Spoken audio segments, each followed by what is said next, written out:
Aleluia. Exaltado é o nome do Senhor.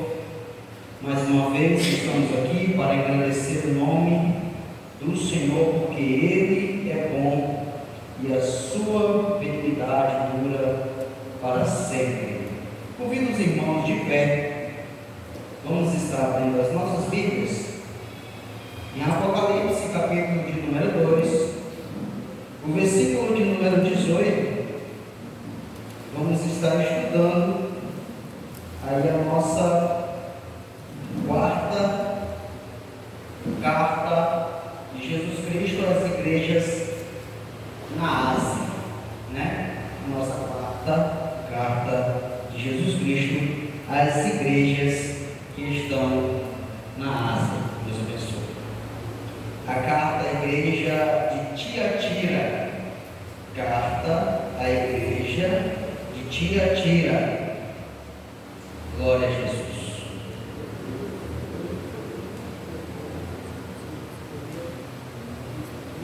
Glória a Deus. Apocalipse, capítulo de número 2, do versículo 18 em diante até o versículo de número 29, é a carta à igreja de Tiatira. Todos encontraram? Amém. Assim diz a palavra do Senhor. Ao anjo da igreja de Tiatira escreve: estas coisas diz o Filho de Deus, que tem os olhos como chama de fogo e os pés semelhante ao bronze polido. Conheço as tuas obras, o teu amor, a tua fé, o teu serviço, a tua perseverança e as tuas últimas obras são mais numerosas do que as primeiras. Eu tenho, porém, contra ti o tolerares que essa mulher, Jezabel, que a si mesmo se declara profetiza, não somente ensine, mas ainda seduza os meus servos a praticarem a prostituição e a comerem coisas sacrificadas aos ídolos. Dei-lhe tempo para que se arrependesse. Ela, todavia, não quer arrepender-se da sua prostituição. Eis que apróstimo de cama, bem como em grande tribulação os que com ela adulteram. Caso não se arrependam das suas obras que ela incita, matarei os seus filhos, e todas as igrejas conhecerão que eu sou aquele que sonda mentes e coração, e vos darei a cada um segundo as vossas obras. Digo todavia a vós outros, os demais de Tiatira, a tantos quanto não têm essa doutrina, e que não conheceram, como eles dizem, as coisas profundas de Satanás, outra carga não jogarei sobre vós. Tão somente conservai o que tendes, até que eu venha. Ao vencedor que guardar até o fim as minhas obras, eu lhes darei autoridade sobre as nações, e com cetro de ferro as regerá, e reduzirá em pedaços, como se fossem objetos de barro. Assim como também eu recebi de meu Pai, dar-lhe-ei ainda a estrela da manhã. Quem tem ouvidos, ouça o que o Espírito diz às igrejas. Amém? Os irmãos podem sentar, glorificando e adorando o nome de Jesus. Meus irmãos, como já é de costume, nós temos estudado e temos trazido à igreja de Deus algumas informações a respeito dessas igrejas.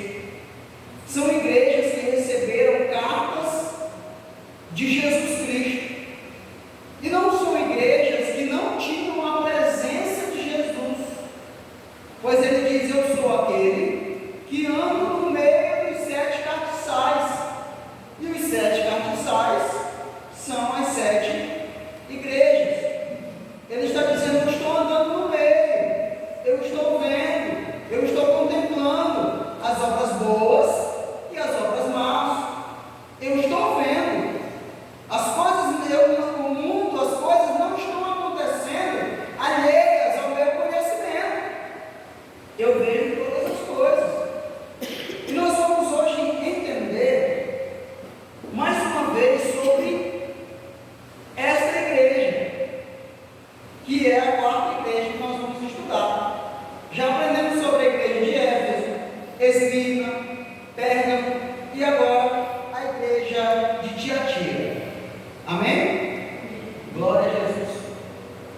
Irmãos, eu espero que não esteja cansativo aos irmãos, mas é necessário o aprendizado.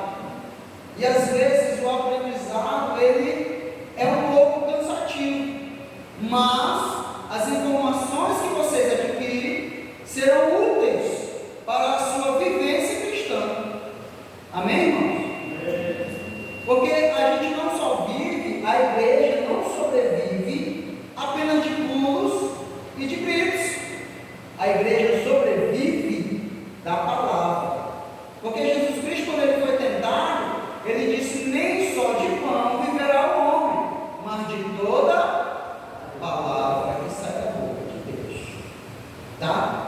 É necessário a alegria, o gozo, a língua estranha, pular de vez em quando, saltar na presença do Espírito. Mas é necessário também a vitamina, que é a palavra.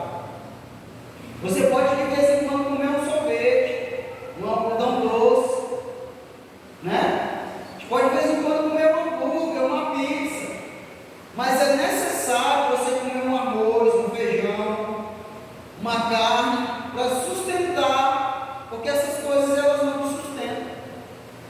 Amém? E a igreja de Tiatira, só para contextualização histórica, hoje ela é a atual Axá, localizada a 65 quilômetros ao sudeste de Pérgamo, que é a igreja que estudamos na terça-feira passada. Ela fica a 65 quilômetros e ela fica ali entre Pérgamo e Sardes, que é a igreja que nós vamos estudar na próxima terça-feira. Olha para o irmão que está do teu lado e diz assim: está acabando, graças a Deus. Glória a Jesus. Aleluia. Passou para o controle romano em 190 a.C. Ela era uma rota comercial. Porém, por ela ser uma rota comercial, ela deveria ter um status de grandeza, mas ela não tinha. Das igrejas que são citadas, ela era a cidade mais pobre dentre as 7. Era a igreja de Tiatira, né? Nas cidades existiam algumas associações, só para os irmãos entenderem, depois quando a gente estiver explicando o porquê certas coisas aconteciam. E essas associações eram chamadas de guildas. Para quem não tem muita afinidade com essa palavra, guilda, só para os irmãos entenderem, que aqui tem a associação de pescadores? Tem, né? Basicamente seria isso, uma associação onde você se filia e ali você tem autoridade, você tem autorização, na verdade, para trabalhar naquele setor. É igual os feirantes, não é qualquer um que chega e coloca a tenda dele lá na feira e começa a vender, não. Tem uma associação, você tem que ir lá, se inscrever. E basicamente em Tiatira tinha essas associações. E nessas associações, eles tinham adorações. Eles eram intimamente ligados com a religião. A associação e a religião andavam juntas.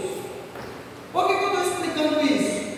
Porque as pessoas, os associados, só para os irmãos me entenderem, os associados, eles eram obrigados a participar dos cultos no templo. E esses cultos, eles adoravam a Apolo, que era a divindade mais adorada na cidade de Tiatira, e a Artemis. Eles adoravam essas duas divindades. E quando era feito o culto no templo, as associações chamavam todos os associados e eles tinham que participar das festas, dos banquetes e das orgias que haviam. Eles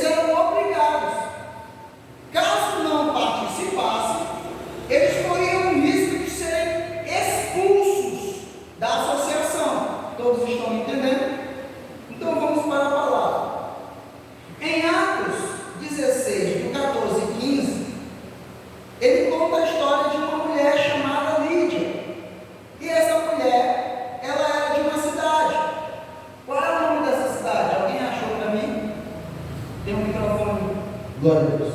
Tem um microfone aqui, para quem achou? Pega aqui. Já. Leva para a pessoa que for achar, a pessoa fica com ele lá. Glória a Deus. Atos 16, versículo 14. Glória a Deus. E uma certa mulher chamada Lídia,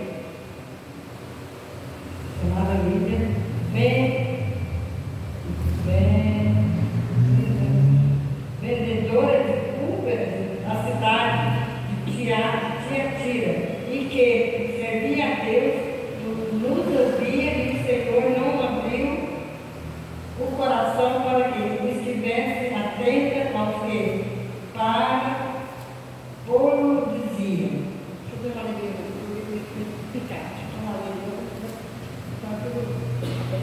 Mas é exatamente isso aí.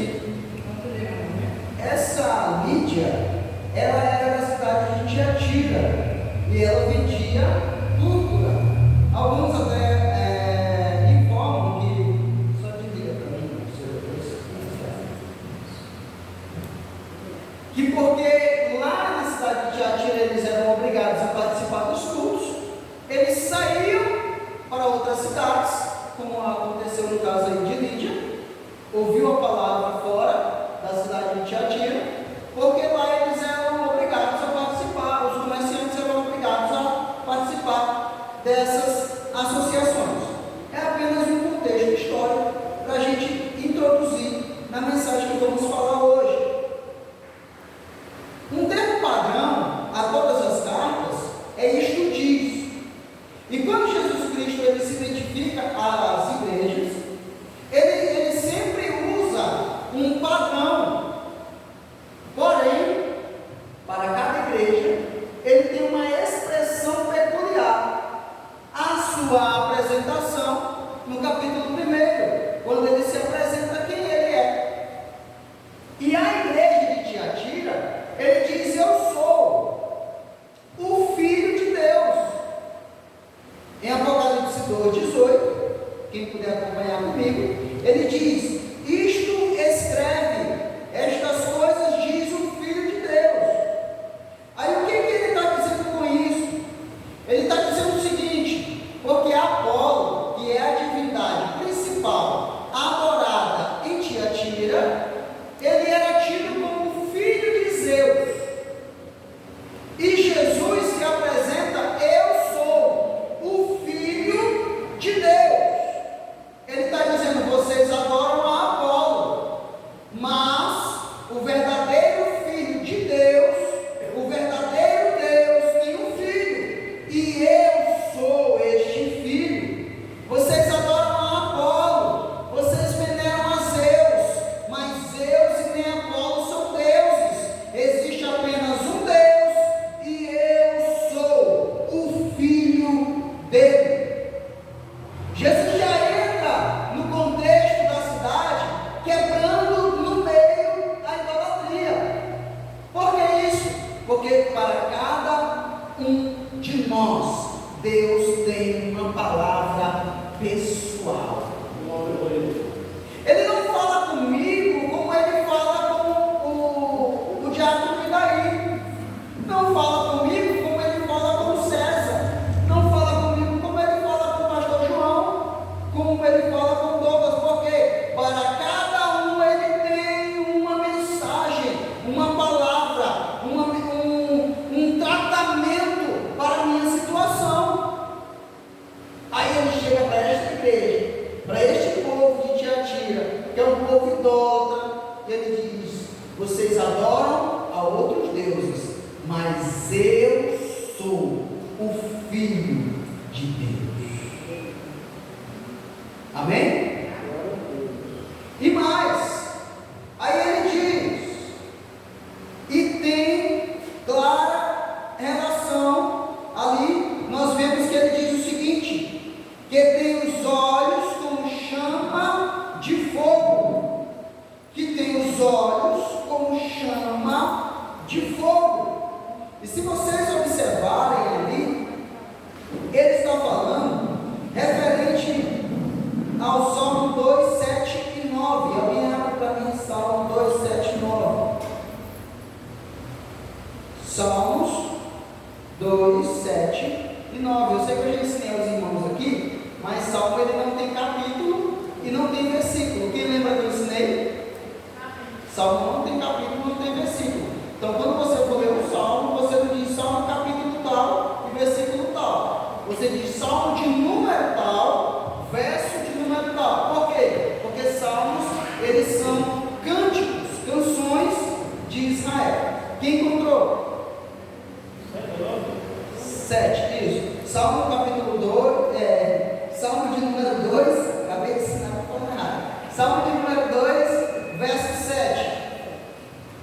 Registrarei o decreto, o Senhor me diz, tu és meu filho, eu hoje te gerei. Exatamente. Então Jesus Cristo, além de ele dizer que ele está quebrando ali uma idolatria dentro de Tiatira, ele também faz uma clara referência ao Salmo de número 2, do verso 7. Eu sou. Quando Deus olha para o seu filho, ele diz, tu és meu filho amado, tu és meu filho, hoje te gerei. Ou seja, Deus assume a paternidade de Cristo, e Cristo ali rechaça, ratifica, dizendo, eu sou o Filho de Deus. Amém? Vamos mais. Ele tem olhos como chama de fogo. Ainda no 18, ele diz que tem os olhos como chama de fogo. O que é isso? Existem dois objetivos ali. O primeiro objetivo, ele está dizendo, os meus olhos são poderosos, são potentes, ele tem poder, ele atravessa qualquer coisa. Os meus olhos veem tudo, não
Mas quando você pega o Evangelho de Jesus Cristo, segundo escreveu Mateus, Marcos e Lucas, e vai ler, você percebe que Jesus Cristo, ele não é aquele Jesus Cristo tão mansinho como as pessoas pregam.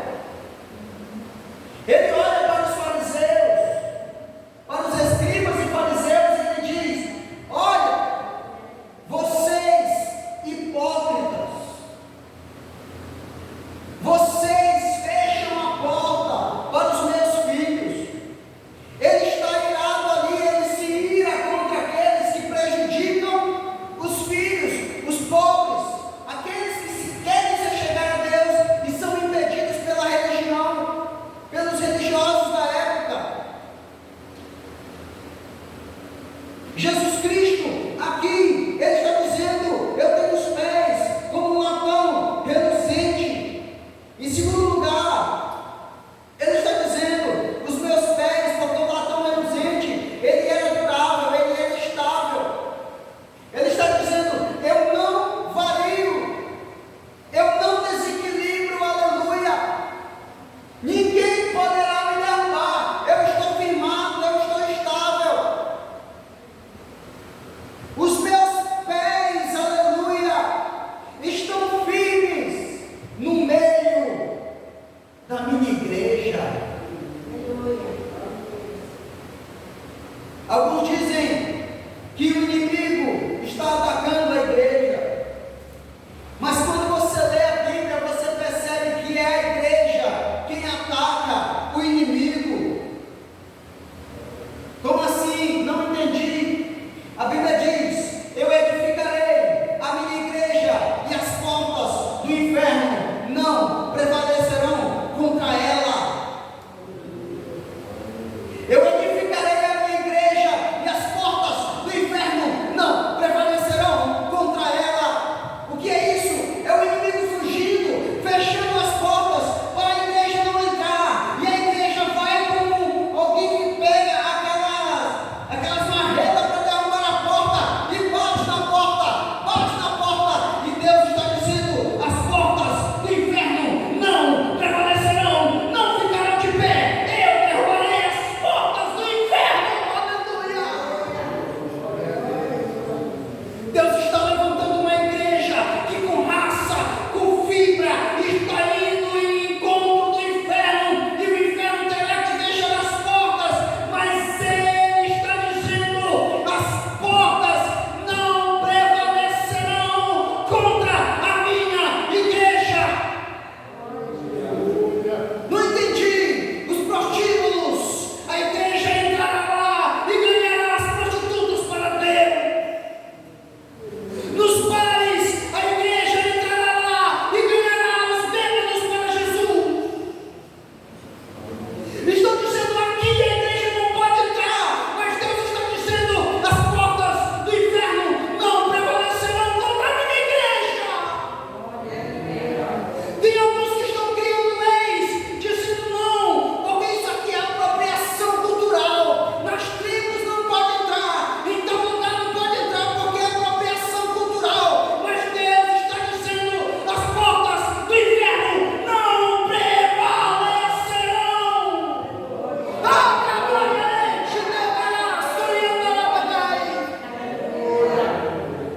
Aleluia, glória a Deus, aleluia,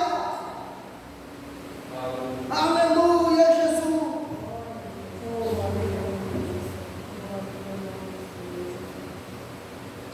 Mas também ele faz alguns elogios a esta igreja. No versículo 19, alguém acompanha comigo. Ele faz alguns elogios e ele diz: conheço as tuas obras, o teu amor, a tua fé, o teu serviço, a tua perseverança, as tuas últimas obras, mais numerosas do que as primeiras. O amor aqui no grego é usado a palavra ágape, ou agapau. O que é isso? Este termo, ele é um termo de amor, porque no grego, no português, nós temos apenas uma palavra para amor. Um filho olha para o pai e diz: eu te amo. Uma esposa olha para o marido e diz eu te amo. Um sobrinho olha para a tia e diz eu te amo. Um pastor olha para a igreja e diz eu te amo, é apenas uma palavra. Mas no grego não. Quando era de um filho para o pai, era amor filho. Quando é de uma mulher para o marido, ou de um marido para uma mulher, é o amor eros. Então, para cada tipo de amor tinha uma palavra. E quando era do homem com Deus, era o amor ágape. E o termo aqui usado é o amor ágape. Este amor é diferente da igreja de Éfeso, porque a Bíblia nos diz, e nós já estudamos na primeira carta, que a igreja de Éfeso deixou ir o primeiro amor. Ela abandonou o primeiro amor, deixou que o primeiro amor fosse embora. Mas a igreja de Tiatira não. A igreja de Tiatira, eles amam a Deus. E Deus dá testemunho disso. Eu conheço que vocês me amam. Deus está olhando para a sua igreja e está dizendo: eu percebo o amor de vocês por mim. Quando nós amamos a Deus, Deus sonda os nossos corações e sabe deste amor. Eu posso dizer para alguém que eu te amo, mas essa pessoa pode ser enganada por mim, porque ela não conhece o meu coração. Mas se tem um ser que não se pode mentir para ele, é Deus. Todo é o homem que tenta mentir para Deus, porque ele pode olhar para Deus e dizer: Deus, eu te amo, mas Deus olhará para ele e dirá: você não me ama. Mas Deus, eu te amo, não me ama, porque eu conheço o teu coração e eu sei que tu não me ama. Mas ele olha para a igreja de Tiatira e diz: eu sei que vocês usam o amor ágape de um filho para com Deus. Vocês me amam. O segundo elogio é o serviço. Do grego aqui é diaconia, serviço voluntário para o benefício e ajuda do que precisa, e são realizados liberalmente.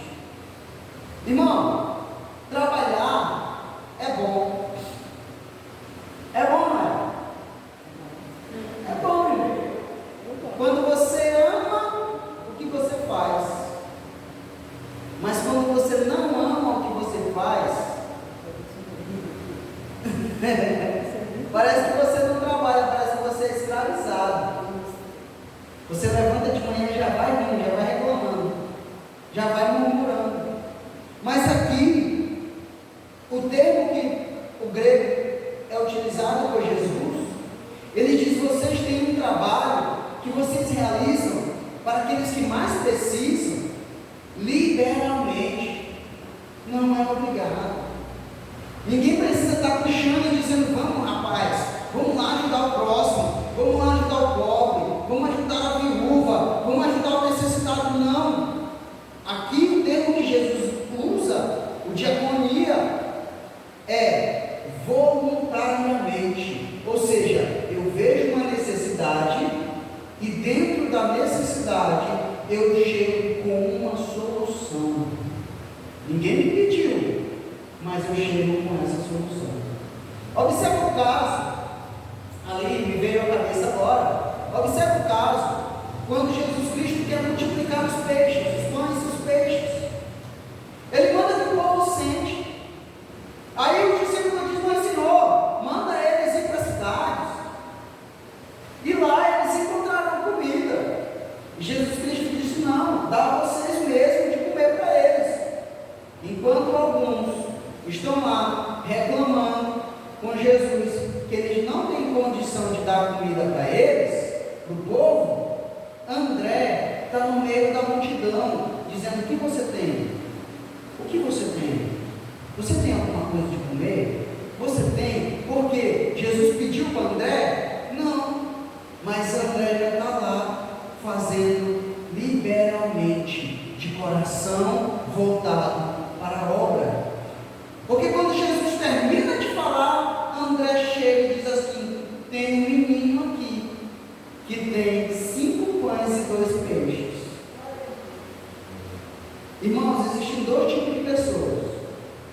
aqueles que só dizem é impossível e aqueles que já estão procurando uma solução. Um exemplo muito claro, eu gosto dessa história, é uma empresa chamando os seus funcionários e disse: eu vou te mandar para tal país. Quando a pessoa chegou lá, na mesma batida que ele desceu no aeroporto, ele voltou para o avião e voltou de volta. Aí perguntaram para ele: por que você voltou? Ele disse: porque eu cheguei lá, o povo era tudo descalço, ninguém usa sapato, nós somos uma empresa de sapato, como é que nós vamos abrir uma loja lá para vender sapato se ninguém usa sapato? Voltou embora. Aí a empresa chamou outro e mandou. Quando chegou lá, o funcionário ligou de volta para a empresa e disse: manda dobrar, triplicar a produção de sapato. Por quê? Não, porque aqui ninguém tem sapato, eu vou vender sapato para todo mundo. Então existe um problema e existem dois tipos de pessoas diante do problema. Aquele que vê o problema e já está procurando um jeito de resolver, e aquele que vê o problema e já está desistindo. E esse povo de Tiatira, eles realizavam o trabalho liberalmente, não eram obrigados. É de boa vontade. Todas as vezes que você for fazer alguma coisa, faça de boa vontade. É ruim a gente fazer obrigado. A pessoa percebe, irmão, quando a gente faz as coisas obrigado. Amém? Mas ele também fala de fé. Fé no grego aqui é pistis, para quem está anotando, é P-I-S-T-I-S, pistis. Também traduzida como fidelidade, pois eles tinham convicção do que criam, mesmo diante das perseguições. Irmão, é muito fácil a gente ter fé enquanto está tudo dando certo. Está tudo bom, está tudo legal. O patrão não está pegando no nosso pé. O pastor chamou a gente na xixi. Está tudo legal. A empresa está indo de vento em pouco, eu tenho fé. Mas aqui eles têm um tipo de fé no meio da perseguição. Eles estão dizendo: está tudo dando errado, mas eu continuo acreditando que vai dar certo. Está tudo se complicando, mas eu continuo acreditando que vai se complicar. Está tudo arruinando, o caldo está azedando, mas eu creio que Deus vai agir de algum jeito. É Jó, irmão. Jó está lá, raspando as feridas com cabo de telha. A mulher olha para ele: amaldiçoa esse Deus e morre. Aí ele diz: mas tu fala como uma louca, mulher. Eu nu saí do ventre de minha mãe. E o que ele está dizendo literalmente ali é: se eu tiver que voltar nu o ventre da terra, não tem problema, porque de lá eu não trouxe nada, para lá não levarei. O que ele está dizendo? As circunstâncias não alteram a minha fé. O que acontece ao meu redor não altera o que eu sinto em relação a Deus. E eles têm esse tipo de fé. Mas também eles têm paciência. O que é paciência aqui? É upomoné. H-U-P-O-M-O-N-E. O que é esse tipo de paciência? Refere-se a uma perseverança em meio à pressão e aos tempos difíceis. O que é isso? É você ter paciência para esperar as coisas acontecerem em tempos difíceis. Eu gosto muito do exemplo de Davi, porque Davi, ele é um homem que eu admiro na Bíblia, porque a Bíblia diz que entrava no arraial, Davi ele sai para a guerra, aí eles entram no arraial de Diácono Francisco, levam a mulher de Davi, os filhos dele, o dinheiro, leva tudo, leva embora.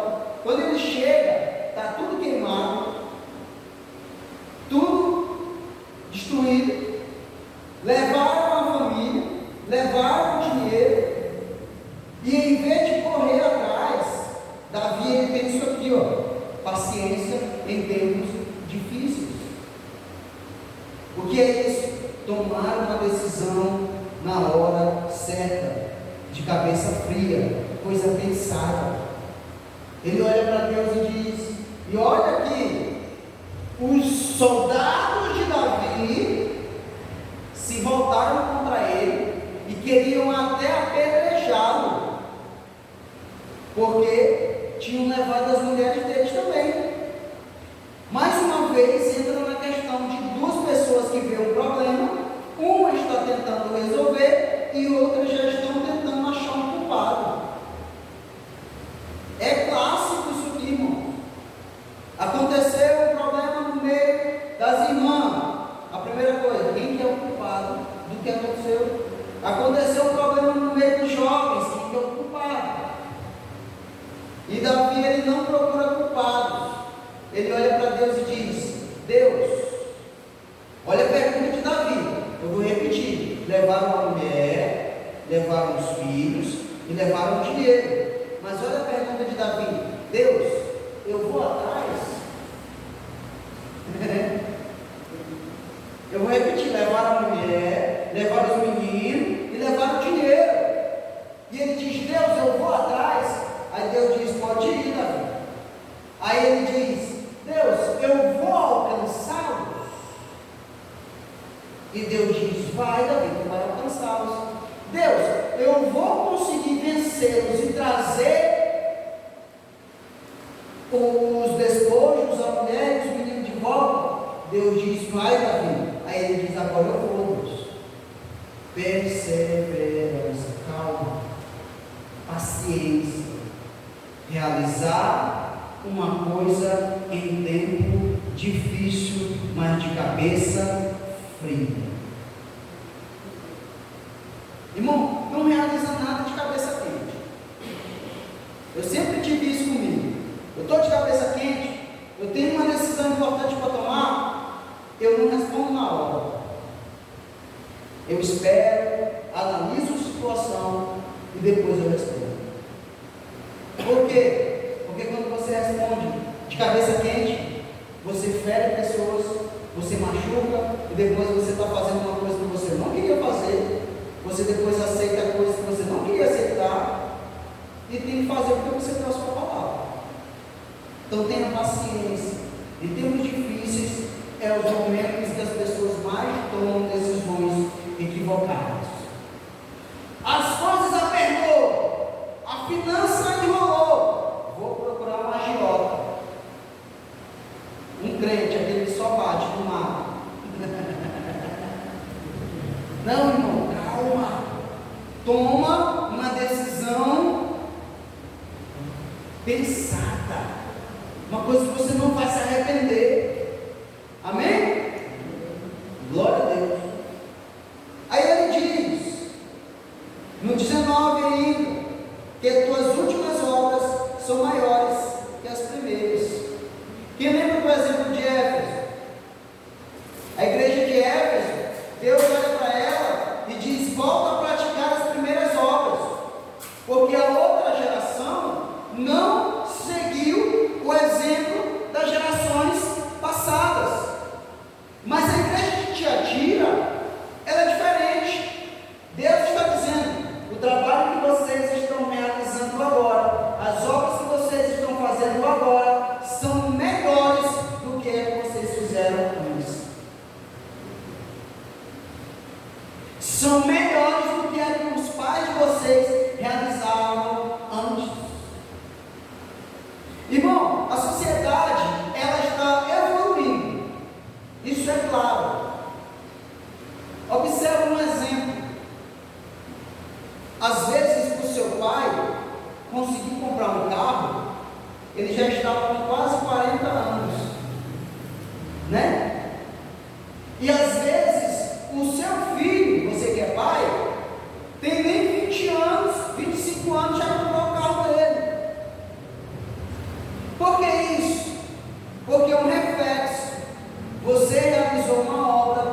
que ele, observando a sua obra, realizou obras semelhantes e prosperou, porque às vezes você teve que errar mais do que ele.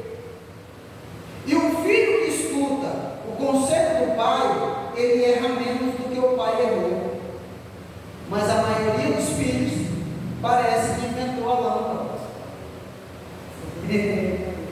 O pai vai dar um conselho para ele, ele diz: não, eu já tomei minha decisão, é isso que eu vou fazer. E o pai sabe que vai dar errado, porque ele já fez do mesmo jeito e errou. O que eu quero dizer para vocês com isso é que existe um trabalho a ser feito, e o nosso trabalho a ser realizado, ele é maior e tem que ser melhor do que o que os nossos pais realizaram. Não entendi, pastor, não entendi, me explica. Irmão, hoje nós temos em nossa mão a tecnologia. Nós podemos pregar aqui em Rondonópolis e pessoas lá na China ouvir a mensagem. Os nossos pais, eles só conseguiam se eles estivessem pregando em Rondonópolis, apenas a igreja em Rondonópolis escutava.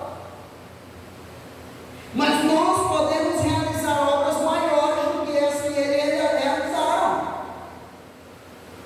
A diferença é, existe uma igreja que é igual à igreja de Éfeso, que olha para os que os pais realizaram e fazem obras inferiores, e existe uma igreja de Tiatira, que olha para as obras dos pais e dizem: eu preciso realizar obras maiores e melhores. Eu preciso aperfeiçoar aquilo que eles me deram. É porque a Bíblia diz que não se deve remover os mourões antigos. Você não precisa remover. Você não precisa remover. O que você precisa é se qualificar, é dar qualidade àquilo que você realiza, sem alterar o centro, o núcleo da mensagem. Nós podemos fazer melhor. Não é desmerecendo o que eles fizeram, é que nós podemos fazer melhor. Mas a igreja de Tiatira recebe algumas críticas. Confira comigo no versículo 20. Tenho, porém, contra ti, que toleras essa mulher, Jezabel, que a si mesma se declara profetiza, não somente ensina, mas ainda seduza os meus servos a praticarem a prostituição e a comerem coisas sacrificadas a ídolos. Primeira coisa, ele permite que Jezabel ensine. Alguns usam isso, irmão, para dizer: está vendo aí? Jesus não gosta de mulher ensinando. Está vendo aí? Jesus não gosta de mulher na liderança. Não é isso que Jesus está falando aqui, irmão. Não é isso. O que ele está dizendo? E por que ele está condenando Jezabel? Pastor, Jezabel é aquela mesma mulher de Acabe? Não. Ele está dando um exemplo. Ele está trazendo um exemplo de uma mulher da Bíblia que foi ruim, e até eu acredito que foi a pior de todas, Jezabel, e está trazendo ela como exemplo, para demonstrar o tanto que ele repudiava aquela mulher. Ele chamou ela de Jezabel. Jezabel significa Baal é meu marido. Você sabia disso? Jezabel significa Baal é meu esposo, meu marido. Ela era filha do rei dos Moabitas, e ela adorava, a filha do rei dos Sidônios, de Sidom, e ele adorava a Baal, e a sua de Baal. E o nome dela significava, ela é esposa de Baal. E Deus traz esse exemplo dessa mulher que corrompeu Israel e leva para aquela igreja de Tiatira e diz: vocês têm no meio de vocês uma mulher perigosa. Por quê? Porque ela ensina e engana o meu povo, os meus servos. Por que Jesus Cristo repudiava Jezabel? E por que ele traz o exemplo de Jezabel? É porque Jezabel, ela chega em Israel, antigamente, quando ela chega em Israel, a Bíblia, quando ele fala de Acabe, ela diz assim: Acabe foi o pior dos reis. E se ainda não fosse o suficiente ele ser o pior, ele ainda casa com Jezabel, ele estraga com tudo mesmo. E Jezabel, ela corrompe toda uma nação a abandonar a Deus. Ela mata os profetas, silencia a voz de Deus dentro de Israel, persegue os profetas. E Jesus Cristo traz o exemplo desta mulher e diz: ela está querendo silenciar o quê? O amor de vocês, que vocês têm por mim. Se vocês ainda permitirem, ela vai silenciar este amor que vocês têm por mim. Se vocês ainda permitirem, ela vai eliminar o serviço de vocês. Se vocês ainda permitirem, ela vai arrancar a fé de vocês. E ele está falando com o anjo da igreja. E por que ele está falando com o anjo, com o pastor da igreja? Ele diz: eu tenho contra ti, porque o poder da decisão está na mão do líder da igreja. Por isso que o cuidado de quem e para quem nós entregamos os nossos microfones. Porque Deus está dizendo: você permite, você tolera. O que é tolerar? É deixar fazer do jeito que quiser. É abandonar e deixar ela tomar as rédeas. Estão entendendo? Aí ele diz: ela engana. E o que ela diz?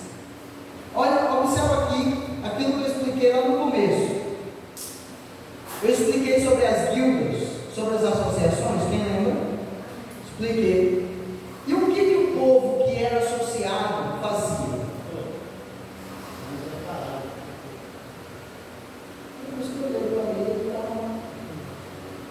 Mas estava funcionando isso tudo, tá? É aquele que é complexo mais.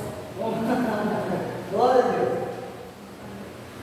O povo, eles eram todos comerciantes. Todos eles participavam de uma associação.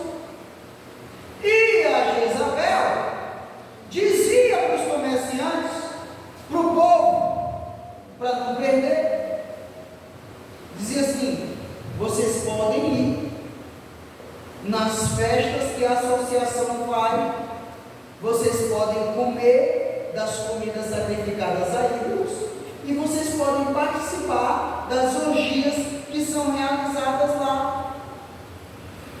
Irmão, o maior perigo de uma igreja, de um pastor, de um líder, é abrir mão do que é certo, porque quer segurar o crente na igreja. A igreja começa a ser corrompida por aí. Errou, chama. Está errado, conversa.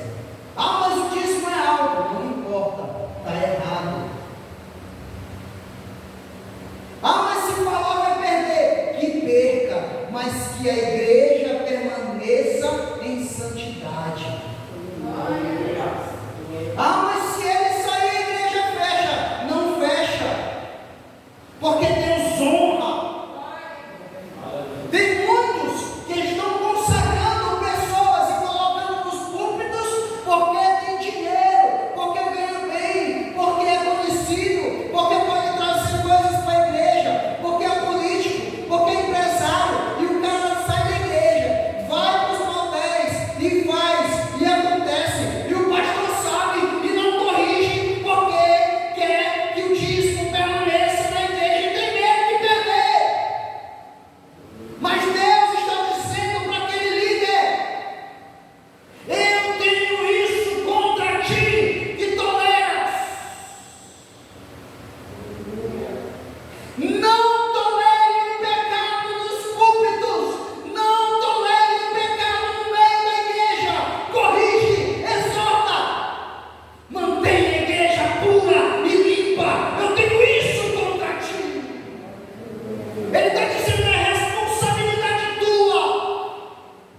Irmão, não há nada que fira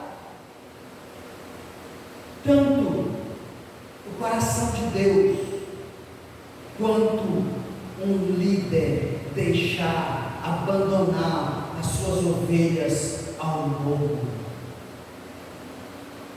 Porque ele foi constituído para proteger, para guardar. Aí a Bíblia diz que ele determina uma sentença aos pecadores. Dei tempo para que ela se arrependesse. Ele diz, dei tempo no 21, para que ela se arrependesse. O que é isso, irmão? Deus dá tempo. O que é Deus dando tempo? Você está pecando e está na igreja. Está errando e está na igreja. Ah, eu estou pecando, eu estou adulterando, eu estou prostituindo, mas eu prego e Deus cura. Eu prego e Deus liberta. Eu oro e acontece. Eu prego e o fogo cai. O que é isso? Deus te dando tempo para você se arrepender. Pastor? Mas o cálice da ira de Deus está se enchendo. E ele está se enchendo. E Deus está te dando tempo. Mas o cálice está enchendo. Ele diz às nações: eu dei a vocês tempo. E o cálice da minha ira transbordou. Irmão, quando o cálice da ira de Deus transborda, não tem quem segure. Não tem oração. Deus está dizendo: olha, eu dei tempo para ela se arrepender, mas ela não quer. Não quer. O que é isso? Levantei profeta, falei com ela. Falei com ela na palavra, ela não quer. Levantei obreiros, mandei até ela não quer se arrepender. Eu dei chance, oportunidade, muda de vida, muda de situação, e ela não quer. Aí ele crava a sentença. Olha o que ele diz: porei ela em uma cama. Olha o que ele diz: eis que a prosto de cama. O que é isso, irmão? A sentença foi lavrada. Ele está dizendo claramente: eu vou mandar uma enfermidade e vai derrubar ela na cama, e dessa enfermidade ela vai morrer. Pastor, é isso? Para ela não tem mais jeito. Sabe por quê? Porque ela teve tempo, e no tempo que ela teve, ela desprezou. Ela desprezou. Irmãos, tem um texto, tem uma história nos Estados Unidos, que um homem, ele foi preso porque ele estava contrabandeando coisas no aeroporto. Ele foi preso. E quando ele vai preso, a multidão se reúne e manda uma carta para o presidente, na época o presidente Jackson, e manda que ele solte o cidadão. E o cidadão, o presidente escreve uma carta para o procurador, e lá ele diz: esta carta é uma carta de absolvição, libera o fulano de tal dos Osórios. Ele pega essa carta e manda. A carta chega.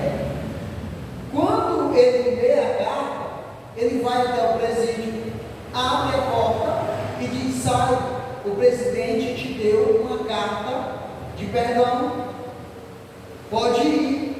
E o prisioneiro diz: eu não quero ir, eu não quero ser perdoado, eu não vou aceitar. Aí manda-se de volta para o juiz, e o juiz diz: ele só pode ser perdão quando o perdoado aceitar este perdão. Quando o perdoado nega o perdão, logo o perdão não serve para ele. E aquele homem foi morto enforcado. Mas ele foi morto enforcado não pelo crime que ele cometeu, mas pelo perdão que ele recusou. Jezabel teve tempo, mas ela não quis o perdão que Deus tinha preparado para ela. E Deus está decretando e dizendo: agora você vai morrer, você vai deitar a cama e dessa enfermidade você morrerá. Aí ele diz, ele alerta, ele diz o seguinte: todos saberão, eu enviarei grande tribulação. Para quem? Para aqueles que te acompanham, que adulteram com ela, caso se arrependam das obras que ela, caso não se arrependam das obras que ela ensina. O que é isso? Deus está dizendo para ela: não tem mais jeito, mas para vocês ainda há esperança. Vocês ainda têm tempo de se arrepender. Amém? Vamos correr, senão não vai dar tempo de falar tudo. Ele fala que ferirá de morte os filhos dela, mas ele diz também, em Apocalipse 12:23, ele diz: todos saberão que eu sou aquele que sonda a mente e o coração. Alguém abre para mim Salmo 7:9 e Jeremias 17:10. Salmo 7:9 e Jeremias 17:10. As irmãs vão ensaiar? Salmo 7:9 e Jeremias 17:10. Quem encontrou? Alguém tem a tradução aí: eu sou aquele que sonda os rins? É rins o seu? Rins e corações, né? Aí, rim, ele fala de entranhas. É uma linguagem metafórica para falar de mente. 7 e 9. Tenha já fim a malícia do Senhor, mas estabeleça seu justo, pois tu, ó justo, Deus prova o coração e a mente. Exatamente. Jeremias 17:10. Eu, o Senhor, esquadrilho o coração, eu provo os pensamentos, e isto para dar a cada um segundo o seu proceder, segundo o fruto das suas ações. Exatamente. Irmãos, alguns de vocês aí na tradução de Apocalipse 2:23 tem aí falando de rins. Na minha tradução fala mente e coração, não é? Tem algumas de vocês, né? Douglas, quem mais? Tem rins. A sua também. Por quê? Porque eles entendiam que o centro das emoções humanas estavam nas entranhas, no abdômen. O centro das emoções estava no abdômen. Eles tinham esse entendimento. Tanto é que alguns salmos, em algumas traduções deste salmo que vocês leram, ele diz: Deus sonda as entranhas, né? Por quê? Não é à toa. A gente, quando se apaixona, principalmente o homem, quando apaixona, aí a gente vê a mulher amada, o que a gente sente na barriga? É um frio, né, irmão? Aí eu imagino que é por isso que eles imaginavam que o centro das emoções estava na barriga. E tem muitos que, quando está muito nervoso para realizar uma prova do Detran, para realizar um concurso público, dá o quê? Dá uma desinteria, né, irmão? A barriga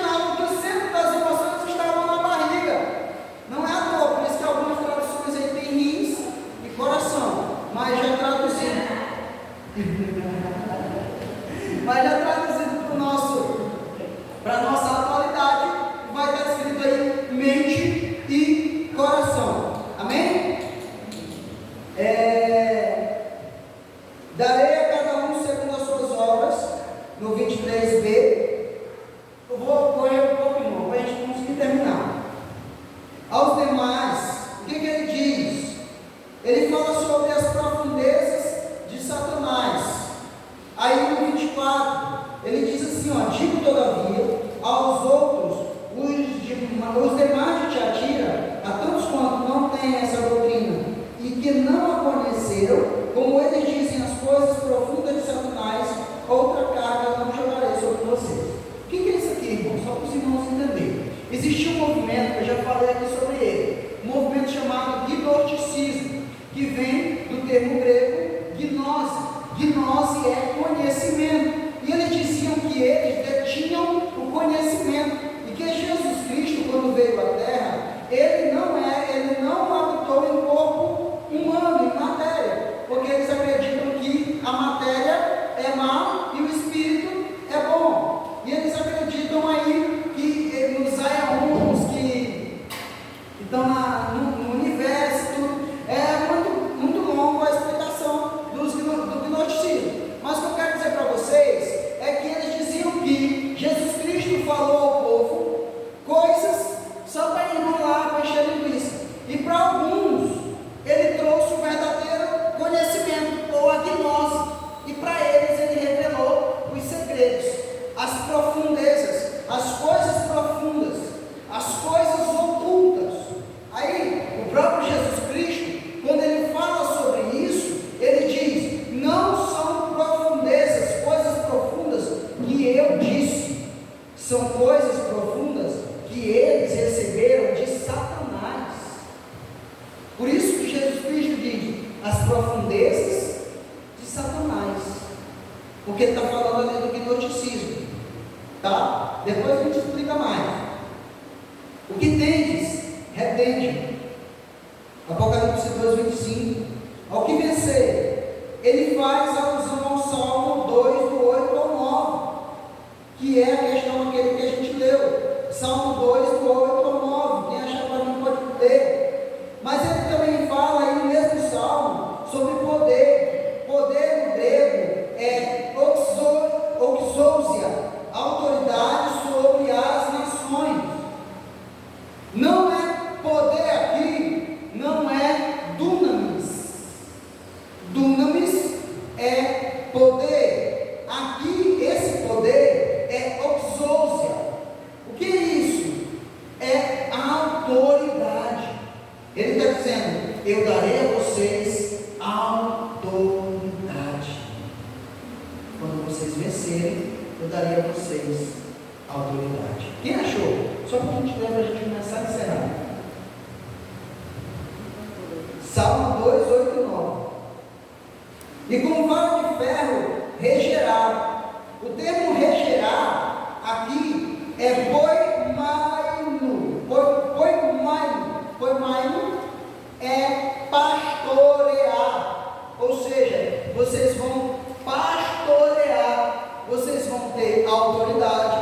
Vocês vão pastorear. No termo aí que nós estamos estudando. Aí ele diz: vara de ferro. Se refere a uma ponta de ferro que tinha no cajado do pastor. E para que serve essa ponta de ferro? Alguém achou para mim? Só para a gente ler para aqui. Isso. Pode ver, e eu darei as nações por herança, eu convido a terra por tua possessão. Tu os edificarás com uma vara de ferro, tu os despedaçarás como a vaso de oleiro. Exatamente. Aí o que ele está dizendo aí? Olha, isso foi o senhor leu no Salmo, certo? O senhor leu no Salmo. Mas olha o que ele diz no Apocalipse aí, ó. Digo todavia, aí tão somente conservai o que tens e retém. Aí ele diz ao vencedor: guarda até o fim as minhas obras, e eu lhe darei autoridade, que é aquilo que eu falei para vocês, sobre as nações, com vara de ferro as regerá e reduzirá a pedaços, como se fosse um vaso de barro. Ele está claramente se referindo ao salmo que o pastor João leu, certo? É a mesma expressão